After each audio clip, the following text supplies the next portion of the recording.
The Super League is back, or is it? Conor Gallagher on the sale list and Reece James surgery update. Hello there guys, Daniel Childs back here again for another edition of Let's Talk Chelsea. Nearly there, nearly at Christmas Day, and I hope you're getting into the festive spirit basically. And listen, we have got Chelsea on Christmas Eve and they can dampen our moods, but hopefully the joy of Christmas will kind of usurp any nonsense that Chelsea tried to pull. And hopefully, fingers crossed, like the other night against Newcastle, we can create some more Christmas joy with a win at Molineux. But we're going to start off with the Super League because this kind of blew up once again.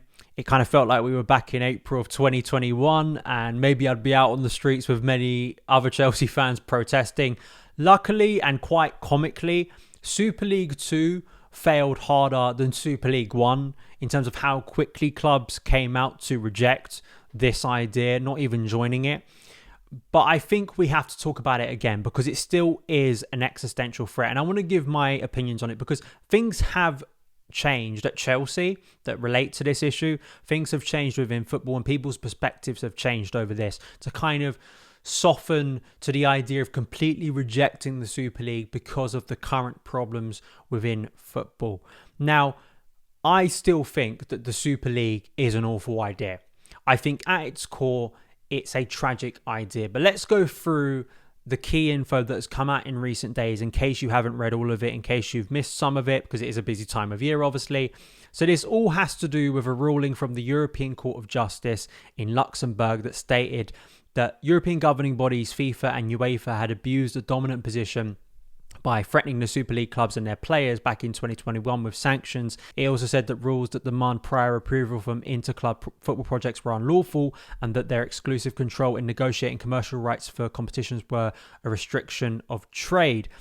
So then the people behind the Super League idea, whether that be Florentino Perez, Laporte at Barcelona, or this company A22 that has kind of been trying to market and rebrand, sort of give a reboot to the Super League project, were so happy. They felt this was kind of it. The ruling was clear. This is a great day for football. The Super League is absolutely going to happen. And look at all these wonderful things we can bring you with the Super League. The revamped proposals include a 64 men's team split across 3 divisions, 32 women's team split across 2. Guaranteed revenues were promised, solidarity payments, and a free state-of-the-art digital streaming platform. All of this sounds wonderful. But at the end of the day, we're still dealing with the same problem with the Super League, which is it's an elitist idea, I think, brought forward with the only intention is the benefit of the biggest clubs. I mean, we all kind of know that already. The Super League at its heart cannot be rebranded, cannot have makeup put on it, a different outfit on it to make it look anything different to what it fundamentally is. It's about showing that there are clubs who deserve to be at the top and clubs who do not deserve to be at the top. It's about making sure that the revenues of the biggest clubs in the world are heightened, are boosted, whilst others cannot get to that level realistically. And I think Amos Murphy really pointed this out well. You know, in terms of advertising it as a merit-based competition, he tweets, "It's anything but," and it's designed to protect the incomes of the big clubs across Europe. Man United, Real Madrid, Juventus, who have been left behind by the model they themselves designed and pushed for. And I think this is very relevant because, you know, Chelsea fall into this bracket as well. And you know, you see Union Berlin make it to the Champions League this season. Although they struggled in the competition, that's still a wonderful story if you know the history of Union Berlin and how much struggle that club has gone through to even reach the Bundesliga to then make it to the Champions League. It's those stories that the Super League rejects.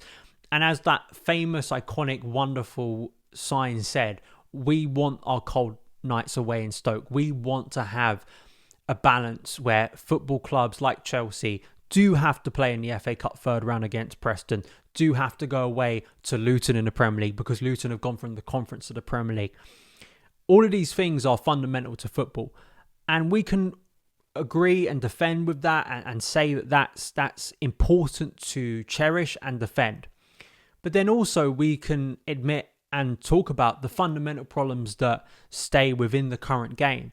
And this, when I opposed the Super League, just as I did in 2021, because in my head, nothing much has changed since then. I wasn't defending UEFA. I wasn't defending FIFA. I wasn't trying to back the UK government. I wasn't trying to prop up the Premier League as some wonderful institution, anything like that.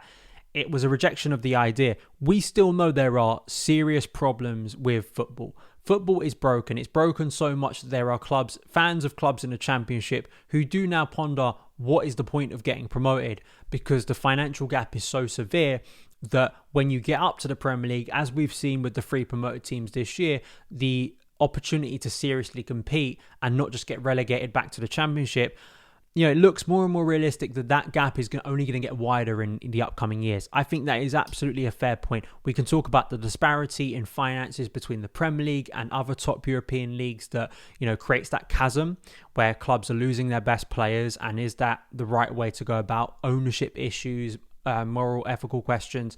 These are all things that continue to happen. But I am not of this kind of nihilistic belief that breaking it kind of beyond repair is the solution to the problems we have currently.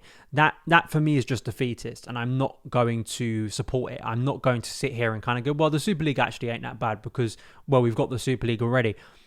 In some ways, I can see the logic behind that argument, but in other ways, I can't, because I think that fundamentally the Super League is a different beast. It's a different enemy, and it's something that we all fought so passionately about a couple of years ago for very good reason, and I don't think those reasons have gone away. Because as a Chelsea fan perspective, yes, we can have frustrations with the way the sanctions period went about, the way the UK government, it kind of felt it seemed like from a perception of Chelsea fans were okay for Chelsea to just burn and die, and others in the media were cheering it on. Yes, we can all talk about that and be angry about that and hold resentment to those people. But I don't think that connects for me to completely oversee and completely dampen my reaction to the Super League and what it means. It is an elitist idea.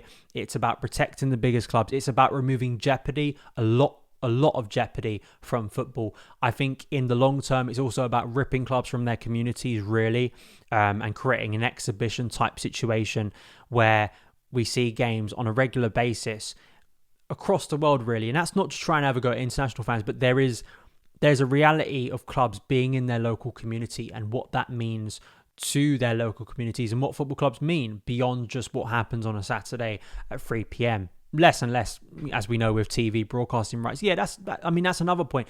TV broadcast problems are serious in this country in terms of the way fans are constantly being disrespected, constantly being messed about, and the way in the current model is charging fans so much actually in this country for not a lot, given you can go elsewhere and pay not as much and get more games televised. Again, these are all separate and serious issues that are problems. Opposing the Super League doesn't mean you agree with every problem that's going on and you're saying that the current model of football is fine, it's not broken. That's not what you're arguing. You don't have to kind of make it this binary thing. But the Super League is still absolutely atrocious. And I think supporters need to really look at what that league would mean. Especially, I think it's easier for a club like, if you're one of those big clubs, if you're a Real Madrid fan, if you're a Man United fan, if you're a Liverpool fan, if you're an Arsenal fan, if you're a Chelsea fan, maybe there's some part of you that's okay with the Super League because it protects you. But if you're not one of those supporters, if you're not a supporter of one of those biggest clubs who will be protected by the Super League, which is set up to benefit those clubs, I can understand why you're opposed to it and why you're fearful of it and what it could mean. Chelsea did, along with a load of other clubs, release a statement rejecting it. How much weight is that? How much weight do we give to that in terms of the future? I'm not sure at the current point, but I do credit Chelsea for being one of several Premier League clubs actually to come out quickly and do it. Today we've seen both Arsenal and Liverpool do it. I think Liverpool taking over 24 hours to respond to it is quite atrocious, really. But is it that surprising given this was the club that kind of backed both Project Big Picture and the European Super League at the start? Maybe they feel a little bit shameful and hope that everyone would just forget about it. Now it's come back up.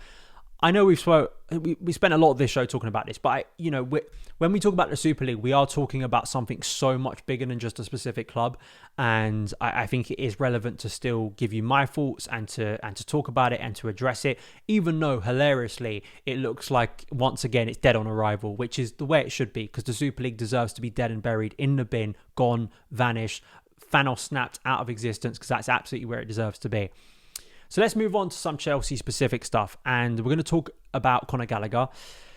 Yes, it looks like Chelsea are willing to sell, or at least open to selling Conor Gallagher if the right price becomes available. Ben Jacobs reporting here. that Chelsea are open to offers for around 45 to 50 million. Spurs looked late in the last window, which we did hear at the time, but felt the price was too high. You know I'm opposed to this, and I think more and more I'm hearing a sentiment from Chelsea fans that feel this would be a step too far in terms of their connection to the club. And it's not just, again, it's not just that emotional side, because I know some people really like to dismiss the sentiment and emotion side. We have to keep on reiterating this. From a tactical, technical performance point of view, Conor Gallagher is one of, if not Chelsea's best players this season. He is one of the most vital players to Mauricio Pochettino. Pochettino said as much in the press conference. He was asked about Gallagher, and he said, it's a situation between the club and the player. It's difficult for any coach at any team to talk about this. He's doing well and he's playing because he deserves to. But talking about the player is up to the club. I try to give my best advice to the club, but I am the manager. And the evidence of Pochettino's selection so far this season tell us that Conor Gallagher is a vital player. He plays regularly. When he's suspended, obviously he doesn't play, but when he's been fit, even for some League Cup games where he could have been rotated earlier in the season against the likes of AFC Wimbledon, he still played because Pochettino knows how, from a tactical point of view, he is vital to Chelsea in terms of the way he presses from the front, in terms of the way he connects play between different areas of the pitch, his intelligence on the ball, his maturity. I feel like I'm watching not quite Mason Mount Part 2, but some of the discourse that dismisses Conor Gallagher's talent and his importance to Chelsea, I do feel like I'm watching Mason Mount too. But I think the worst part this time is that the club themselves are in a position where they're actually open to selling their most important player. And I think it would say so much if Chelsea in January, which we're hearing Chelsea are not just going to try and sign a forward, they're going to try and sign several players again, spend all this money on players potentially that are here for the future, and we let go our most important player. I don't know what message that sends out, and I don't think there's any justification for it because, as I've said before, I'll say it again, and I think, unfortunately, sadly, I hope I'm wrong, but I think I'll be proven right. Chelsea are not smart enough to invest that money well and actually bring in a player that's going to be better, equal, even better to Conor Gallagher.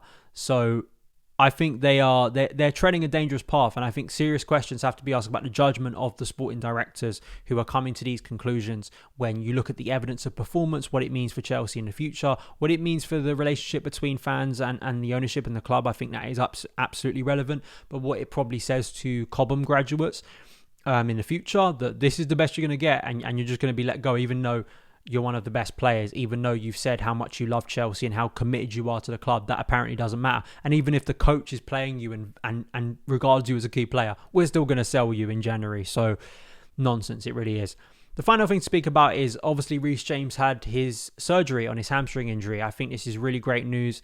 Hopefully it's the thing that really cures these injury problems. We can only have fingers crossed for that. But Matt Law did a piece in an interview with the person behind Reece James' surgery and kind of came out of it with a lot of very strong statements in terms of he believes Reece is going to make a very good recovery. I think the standout quote from it, because his operation did take place in Finland, that he thinks that he could even be ready and make a good recovery in time for the Euros next summer. I mean, from a Chelsea point of view, do we really care? I think unless you're a really big England fan, the thing we're most concerned about is Reece James being fit.